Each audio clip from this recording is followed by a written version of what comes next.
Na mtazamaji, karibu katika taarifa yetu ya habari kutoka hapa Channel 10 Plus. Mimi ni Nelson Munema. Waziri Mkuu wa Jamhuri ya Muungano wa Tanzania Dr. Mwigulu Nchemba amesema serikali imejipanga kuanza ujenzi wa barabara ya Mafinga Mgololo kwa kiwango cha lami katika mwaka wa fedha 2026/27 huku ikiendelea kutekeleza miradi ya kuimarisha miundombinu ya umeme ili kuondoa changamoto katika kwa umeme katika wilaya ya Mufindi. Waziri Mkuu amesema hayo alipokuwa akizungumza na kusikiliza kero za wananchi wa halmashauri ya mji wa Mafinga mkoani Iringa, ambapo amesema barabara ya Mafinga Mgololo ni miongoni mwa miradi ambayo utekelezaji wake ulipungua kasi kutokana na serikali kuelekeza nguvu katika kukamilisha miradi mikubwa ya kimkakati ikiwemo mradi wa kuzalisha umeme wa Julius Nyerere, reli ya kisasa SGR na daraja la Kigongo Busisi. Hii imeshaahidiwa sana, imeshasemwa sana, na kwa sababu mimi nilikuwepo pale pale kwenye chungu, najua kona zile, najua ule ukoko utatoka wapi, fedha zije na barabara hii ianze kujengwa. Kuhusu huduma ya maji, Dr. Mwigulu amesema serikali itaendelea kusimamia utekelezaji wa mradi wa maji wa miji 28 unaolenga kuongeza upatikanaji wa maji katika mji wa Mafinga na maeneo ya jirani. Tutakapoanza mwaka mpya wa fedha, tumekubaliana ndani ya serikali kwamba fedha zinazokwenda kwenye miradi ya maji hazitapitia mfuko mkuu wa serikali, zitakwenda moja kwa moja kwenye mifuko ya maji ili miradi ya maji isiathirike, wananchi wa Tanzania wakiwemo wa Mafinga waweze kupata maji kwa uhakika. Kwa upande wake, naibu waziri wa nishati Salome Makamba amesema serikali imetenga shilingi bilioni 3.9 kwa ajili ya kuboresha miundombinu ya umeme katika wilaya ya Mufindi, ikiwemo kutengeneza laini zinazohudumia viwanda na zile zinazohudumia matumizi ya majumbani. Mheshimiwa Rais Daktari Samia Suluhu Hassan alituagiza sisi Wizara ya Nishati, alitupatia shilingi bilioni 3.9 katika mwaka huu wa fedha kuhakikisha tunaboresha miundombinu ya umeme. Kwa maana moja, kwanza alituagiza tutenganishe laini ya umeme inayokwenda kwenye viwanda na laini za umeme zinazokwenda kwa wananchi. Zoezi hili linaendelea, ndugu zangu wana Mafinga. Lakini Mheshimiwa Waziri Mkuu, kwa sababu kituo chetu cha afya, hospitali ya mji iko katika barabara kuu, imejengwa emergency pale ya uwezo wa kuhudumia changamoto za majeruhi wetu wanaweza kupatikana katika barabara hii kuu. Lakini kama haitoshi, Mheshimiwa Waziri Mkuu, tumejenga matenti complex ya kisasa. Ndio maana katika changamoto za afya leo sijapata changamoto hapa za TAMISEMI. Beatrice Eric, Channel 10. Waziri wa Nchi Ofisi ya Waziri Mkuu TAMISEMI Profesa Riziki Shemdoe ametoa wito kwa walimu wote wa shule za msingi na awali na sekondari kufundisha kwa umahiri ili taifa liwe na imara na rasilimali watu wenye kutoa mchango katika ukuaji wa uchumi na ustawi wa jamii. Profesa Shemdoe ametoa wito huo katika ukumbi wa maktaba mpya wa Chuo Kikuu cha Dar es Salaam wakati wa hafla ya utoaji wa zawadi kwa washindi wa shindano la taifa la stadi za ufundishaji kwa walimu wa awali, msingi na sekondari nchini. Wale walimu 35 watakaopata zawadi leo, ili kuwa motivate na kuwaweza waendelee kubaki kule kwenye maeneo yao, wakurugenzi wa halmashauri wahakikishe hawa kwenye halmashauri, kama mwalimu huyo ametoka kwenye halmashauri yako, atafutiwe kiwanja pale kwenye eneo ambalo ni karibu na wilaya. Aidha, Profesa Shemdoe amemshukuru Rais wa Jamhuri ya Muungano wa Tanzania Mheshimiwa Daktari Samia Suluhu Hassan kwa kutoa kipaumbele kikubwa cha kuboresha miundombinu ya sekta ya elimu, hususan katika eneo la ujifunzaji na ufundishaji. Tumekuwa na infrastructure nzuri sana. Shule zina maabara, shule zina library, shule zina madarasa mazuri. Ni kazi kubwa na ni fedha nyingi ambayo Mheshimiwa Rais aliridhia iende kule. Kwa upande wake, mkurugenzi wa Taasisi ya Elimu Tanzania TET Daktari Anet Komba amesema shindano hilo limejumuisha halmashauri zote 184 za Tanzania bara na linaratibiwa na serikali kupitia TET chini ya programu ya kuboresha elimu ya awali na msingi Boost. Shindano la taifa la stadi za ufundishaji kwa mwaka 2026 ni la 4 kwa walimu wa elimu ya awali na msingi na ni la 2 kwa walimu wa elimu ya sekondari na limejumuisha halmashauri zote 184 za Tanzania bara. Washindi wa shindano hilo wamepatiwa zawadi ya fedha taslim, kompyuta mpakato, vibao vya kidigitali na projekta kwa ajili ya shule zao ili kuongeza ufanisi katika ufundishaji na ujifunzaji. Esther Mtebe, Channel 10.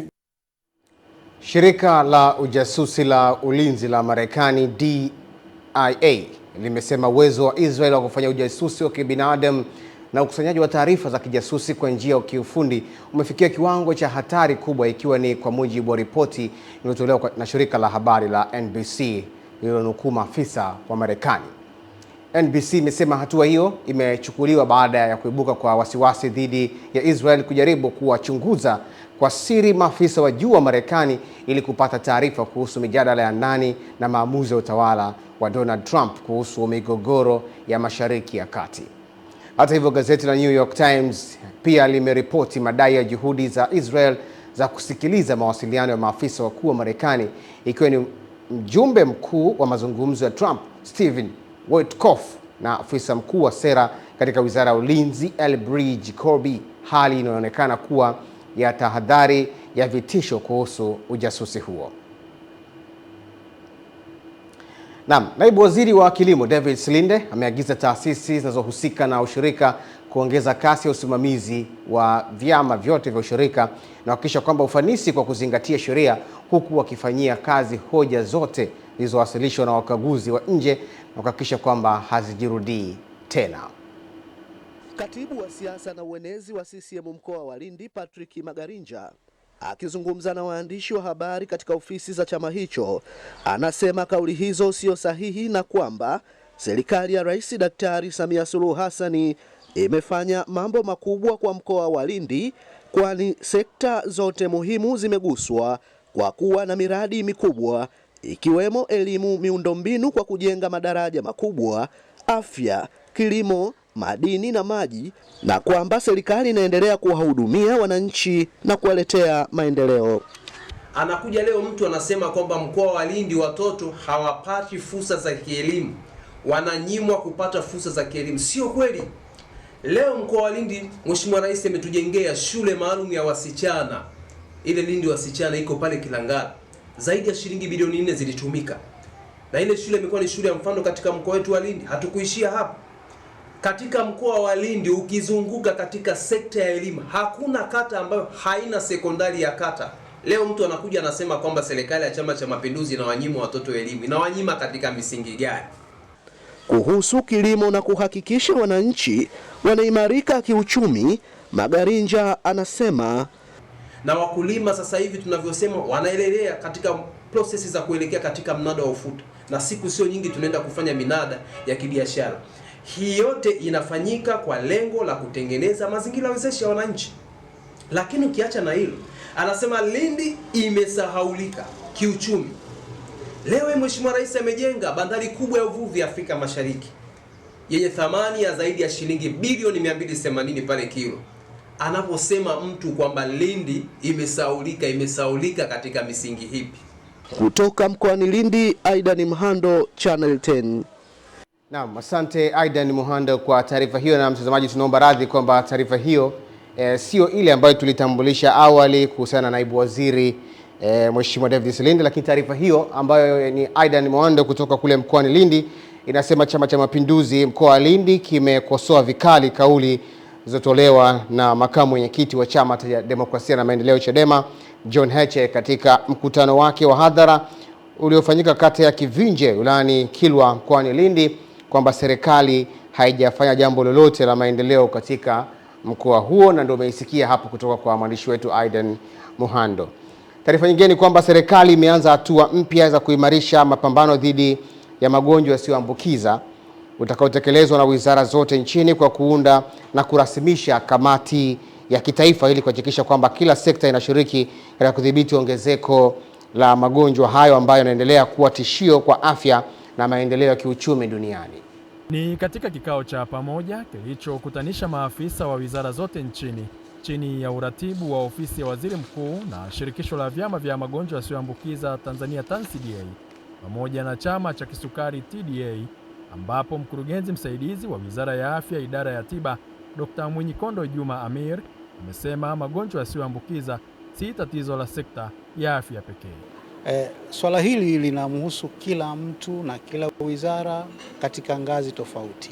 Kwenye ngazi ya jamii wananchi wanahusika moja kwa moja. Mjumbe wa bodi ya shirikisho la vyama vya magonjwa yasiyoambukiza Tanzania TANCDA Waziri Ndonde amesema hatua ya kuunda kamati hiyo itaongeza ushirikiano wa wadau na kuwezesha utekelezaji wa mikakati ya pamoja katika kupunguza athari za magonjwa hayo. Mjumuiko wa vile vitu unahitaji uratibu wa watu kwa mtazamo wa serikali nzima kuhakikisha kwamba wote wanaelewa swala la magonjwa yasiyokuambukiza. Kwa upande wake, mwakilishi wa ofisi ya waziri mkuu TAMISEMI Idrisa Hassan amesema utekelezaji wa afua mbalimbali kupitia huduma za afya msingi ni muhimu katika kuzuia na kudhibiti magonjwa yasiyoambukiza kuanzia ngazi ya jamii, huku katibu wa afya anayeshughulikia magonjwa hayo katika Wizara ya Afya Edith Bakari akieleza kuwa ushirikishwaji wa sekta zote utaongeza ufanisi wa mapambano dhidi ya NCDs. Ofisi ya Waziri Mkuu TAMISEMI ina jukumu la kwanza kuhakikisha kwamba huduma hizi za magonjwa yasiyokuwa kuambukiza yanapatikana katika vituo vyote vya afya katika ngazi ya primary, kwa maana ngazi ya msingi. Ushirika huu utaweza kutusaidia sana kuwafikia jamii kubwa, lakini pia kuwezesha jamii kubwa kuweza kuzuia na kudhibiti haya magonjwa yasiyoambukiza ambayo kwa sasa hivi yamekuwa ni tishio. Amani Mbando, Channel 10, Dodoma. Naam, shambulio la drone limelenga soko moja katikati mwa mji wa Sudan siku ya jana Jumamosi na kuwaua watu raia 11 na kujeruhi wengine 10 na wengine, huku idadi ya vifo ikitazamiwa kuongezeka ikiwa ni kulingana kundi hilo moja la kutetea haki za binadamu nchini humo ambalo la Emergency Lawyers. Kulingana kundi hilo la Emergency Lawyers ambalo limekuwa likirekodi ukiukwaji wa haki za binadamu tangu mapigano yalipozuka mwezi Aprili mwaka 2023 kati ya jeshi la Sudan na kikosi cha wanamgambo cha Rapid Support Force RSF. Shambulio hilo limelenga soko kuu la katikati mwa mji wa Abu Zeima unaodhibitiwa na wanamgambo katika jimbo la Kordofan Kaskazini. Emergency Lawyers imeongeza kuwa mashambulizi mengine ya drone yamelenga vijiji vya karibu na magari ya raia chini ya siku moja kabla ya tukio hilo. Naam, tukitoka hapo sasa ni naibu waziri wa kilimo David Slinde ameagiza taasisi zote zinazohusika na ushirika kuongeza kasi ya usimamizi wa vyama vya ushirika na kuhakikisha kwamba ufanisi wa kuzingatia sheria, huku akifanya kazi zote zinazoainishwa na wakaguzi wa nje na kuhakikisha kwamba hazijirudii tena. Naibu Waziri Silinde ametoa maagizo hayo jijini Dodoma kwenye kilele cha maadhimisho ya jukwaa la maendeleo ya ushirika mkoa wa Dodoma. Kwa upande wa vyama vya ushirika, kuimarisha matumizi ya mifumo ya kidigitali ili kuwahudumia wanachama wenu kwa haraka, ufanisi na usahihi, na hivyo kupunguza minunguniko miongoni mwenu. Kwa upande wa mwenyekiti wa jukwaa hilo, ameomba serikali kufanya mabadiliko kwa baadhi ya sheria ili kuendana na mahitaji na kasi ya sasa, huku hati safi nazo zikiongezeka. SACCOS tunasema zinakuwa, lakini sheria ni za miaka 20-30 iliyopita. Kuna vipengele bado ni gandamizi, tunashindwa kuzifanya SACCOS ziweze kuchukua maamuzi ya kufanya mambo makubwa. Kwa mwaka 2025 mpaka sasa, jumla ya vyama 18 viliweza kupata hati safi ikilinganisha na mwaka mwingine uliopita ambao vilikuwa 15. Hata hivyo, makamu mwenyekiti wa kamati ya kudumu ya bunge ya viwanda, biashara, kilimo na mifugo Kenneth Nolo amewataka kupanua wigo wa bidhaa za stakabadhi ghalani ili kulinda jasho la mkulima. Ili kuondoa unyonyaji kwa mkulima, ni lazima tuwe na ushirika ambao uko thabiti, lakini tusiwe na ushirika kwa maana tu ya mazao. Lazima tutanue zaidi wigo kwenye mifugo, lakini hata katika SACCOS zetu nako kule tunahitaji kuongeza nguvu. Leonard Mwacha, Channel 10, Dodoma. Katibu wa NEC Itikadi, Uenezi na Mafunzo CCM Kenan Kihongosi ameelekeza serikali pamoja na wakandarasi kuhakikisha wanakamilisha ujenzi wa soko la Kilombero kwa wakati kwa mujibu wa mkataba ili wananchi waanze kunufaika na huduma zitakazotolewa bila ucheleweshwaji. Bwana Kihongosi ametoa maelekezo hayo kwenye mkutano wa hadhara jijini Arusha baada ya kutembelea na kukagua miradi mbalimbali ya maendeleo ikiwemo hospitali ya Kaloleni na miradi ya ujenzi wa soko la Kilombero unaotekelezwa chini ya mradi wa TACTI. Rai yetu kama chama ni kuielekeza serikali na mkandarasi kwamba mradi huu ukamilike kwa mujibu wa mkataba. Usiwe na ucheleweshwaji kwa sababu fedha tunajua zipo. Mradi uishe kama unavyotakiwa kufanya nini? Kuisha. Ili wananchi wa eneo hili waweze kuanza kupata huduma. Nimehudumu hapa kama mkuu wa wilaya. Soko la Kilombero ninalijua. Hili linalojengwa lina hadhi kubwa, uongo kweli ndugu zangu? Na ni soko la mfano. Soko ambalo ilibidi lijengwe kwa miaka mingi. Lakini kutokana na danadana zilizokuwepo hapa Arusha, ndio maana mradi huu haukujengwa. Kwa upande wake, mhandisi mshauri wa mradi wa ujenzi wa soko la Kilombero, Engineer Frank Abia, amesema mradi huo unatarajiwa kutoa ajira zaidi ya wananchi 3,000 na ujenzi wake utakamilika ifikapo Novemba 2026 kwa mujibu wa ratiba na masharti ya mkataba uliowekwa. Faida za kiuchumi za mradi wetu, kwanza kabisa kuongeza ajira kwa watu ambao watakuwa wakitumia soko hili, ambapo ajira rasmi na zisizo rasmi zitakuwa takriban 3,200. Hili soko litakuwa ni la mafanikio na la kimkakati na ni soko litakalotuboreshea mitaji.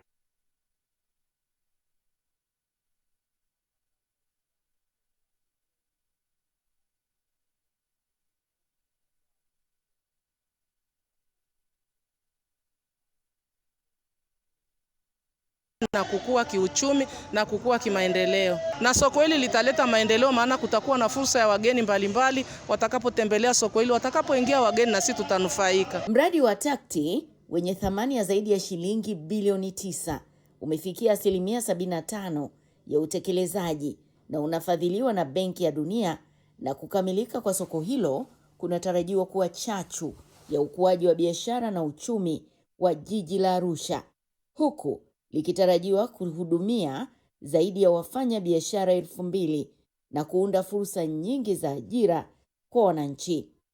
Jamila Omar, Channel 10, Arusha. Mamlaka za upinzani kutoka katika eneo la Tigray TPLF nchini Ethiopia limelaumu serikali yao kwa kuongeza mvutano wa kuchochea hofu ya kurejea kwa vita baada ya shambulio la drone kulenga eneo hilo.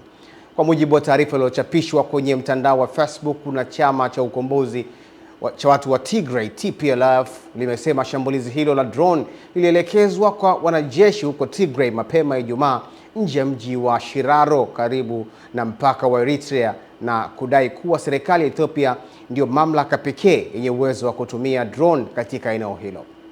Taarifa hiyo pia imesema tukio hilo limesababisha vifo, majeraha ya mwili na kuharibu mali kwa wapiganaji wa TPLF waliokuwa wakifanya shambulio hilo katika siku hiyo, bila kutoa maelekezo zaidi kuhusu idadi ya waliouawa na kujeruhiwa, ambapo mpaka sasa jeshi la Ethiopia halijajibu ombi la maoni kuhusu madai hayo.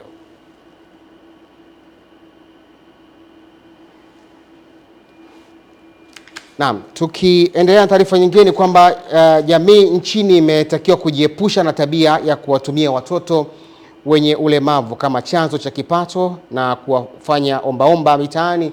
Badala yake imetakiwa wapeleke katika vituo maalum vya malezi na mafunzo ya ujuzi ili waweze kujitegemea wenyewe. Wito huo umetolewa na mrakibu mwandamizi wa Jeshi la Polisi ambaye pia ni mkuu wa dawati la jinsia na watoto wa Jeshi la Polisi mkoa wa Kilimanjaro, Asia Matauka, alipokuwa akizungumza kwenye maadhimisho ya miaka 3 ya utumishi kazini wa askari namba J4 mkoa wa Kilimanjaro, na kusema kuwa zipo baadhi ya familia ambazo zimekuwa zikiwanyima watoto wao haki za msingi ikiwemo elimu, malezi bora na fursa za ukuzaji wa vipaji vyao kwa kuwatembeza mitaani ili kujipatia fedha kinyume na sheria. Kiuhalisia anakuwa anamfanyia mtoto ukatili. Jamii iache kutumia watoto kuzunguka nao barabarani kwenda kujipatia kipato, kwa sababu kiuhalisia unakuta kwamba mwenye changamoto ni mtoto, lakini mzazi ni mzima wa afya njema. Kwa hiyo anapaswa kutoka kwenda kutafuta kipato halali. Tumeweza kutembelea kituo cha watoto wenye uhitaji cha The Creator, ambapo tumewapatia mahitaji mbalimbali kulingana na jinsi tulivyojaliwa. Afisa ustawi wa jamii katika kituo cha malezi ya watoto waishio katika mazingira magumu cha The Creator Share Foundation, licha kwa shukuru askari hao kwa kuwatembelea na kuwapatia zawadi mbalimbali, amesema ipo haja jamii kujijengea tabia ya kuwatembelea watoto wenye mahitaji na kujiepusha na tabia ya kuwatupa au kuwatelekeza, kwa kuwa yapo maeneo ambayo watoto hao wanaweza kupatiwa malezi na ujuzi utakaowasaidia hapo baadaye na kujiingizia kipato. Pale ambapo unaona mtoto ni mlemavu, usisite kutoa taarifa sehemu yoyote. Jeshi la polisi tunapaswa kupaza sauti zetu na kuwatetea. Nawashukuru Jeshi la Polisi mkoa wa Kilimanjaro kwa zawadi mlizotuletea. Mwenyezi Mungu awabariki katika majukumu yenu ya kila siku. Ahmad Nandonde, Channel 10, Kilimanjaro. Wafanyabiashara wadogo katika stendi kuu ya mabasi ya halmashauri ya mji wa Babati wamelalamikia kuwa wanakosa mapato na kitu ambacho wakikipata kutokana na fidia ya mabasi kuingia na kutoka ndani ya stendi hiyo, hali ambayo kwa sasa haifanyiki kufuatia mabasi yanayosafirisha abiria kutoka Arusha kupitia Babati kutoingia stendi tangu agizo la Waziri Mkuu wa Jamhuri ya Muungano wa Tanzania Dr. Mwigulu Nchemba la kutokuona haja ya mabasi hayo kuingia ndani ya stendi hiyo. Wafanyabiashara hao wamesema tangu pendekezo hilo la Waziri Mkuu ikiwa zarani mkoani Manyara katika wilaya ya Babati, biashara zao zimekosa uendelevu, hali inayoibua wasiwasi wao kupoteza hata mitaji. Waanzie stendi, kama tutauza pipi, juisi, maji, wakasimame kwenye ofisi zao. Mimi ni mamalishe, nimeanza kazi ya mamalishe toka mwaka 2000 mpaka leo, lakini hali halisi ndio kama hiyo. Anakuja mteja mmoja, unakaa masaa mawili matatu, ndio anakuja tena mteja mwingine. Nilikuwa nauza kuanzia kilo 5, kilo 10, lakini sasa hivi nimerudi mpaka napika kilo 2. Na kwani kipindi cha nyuma walikuwa wanakuja stendi mara moja moja. Wanakuja kule stendi ya chini, tunapata riziki zetu. Sio kama tunakosa. Sasa hivi hatupati hata hizo riziki za, yani hata hizo riziki ndogo ndogo hizo za hizo gari ndogo ndogo zinazosimama huko mjini. Wakizungumzia sakata hilo la mabasi kutokuingia stendi hapa, mkurugenzi wa halmashauri ya mji wa Babati Shaban Mpendo pamoja na meneja wa stendi hiyo wamesema tayari wameanza utaratibu wa kuhakikisha mabasi yanarudi kushusha na kupakia abiria ndani ya stendi na katika vituo vidogo vya katikati ya mji. Maamuzi haya yalifanyika katika vikao vyenye mamlaka nyingine. Tutapeleka kwenye mamlaka hizo tuweze kuwaita tena wadau, tukubaliane juu ya utaratibu sahihi wa kufuata, lakini kwa dakika 5 kwa sasa hivi tunaona ni nyingi na zimechangia kwa kiasi kikubwa kuleta changamoto katika stendi yetu. Kutoka wilayani Babati mkoani Manyara, mimi ni Elia Kimani, Channel 10. Zaidi ya watumishi 200 wa benki ya CRDB kutoka matawi 23 ya mikoa ya nyanda za juu kusini wamepima afya zao ili kuimarisha utimamu wa mwili na akili na kuepuka magonjwa yasiyokuwa ya kuambukizwa ambayo yanatajwa kupoteza nguvu kazi kubwa duniani.